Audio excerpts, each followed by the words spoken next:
Hello everyone! Welcome back to my channel. In today's video, I will show you how to enable or disable the touchpad on your Lenovo laptop. So let's get started. First, click on the search icon from the taskbar. Now type Touchpad Settings and open it. Once the Touchpad Settings window opens, you will see a toggle button at the top. If you want to disable the touchpad, simply click on the toggle to turn it off. After turning it off, your touchpad will stop working. If you want to enable the touchpad again, click on the same toggle and turn it back on. Your touchpad will start working immediately. You can also click on the touchpad section to expand additional settings and customize how your touchpad works.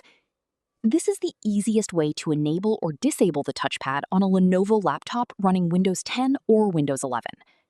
If this tutorial helped you, please like this video and subscribe to the channel for more Lenovo laptop tutorials and tech tips.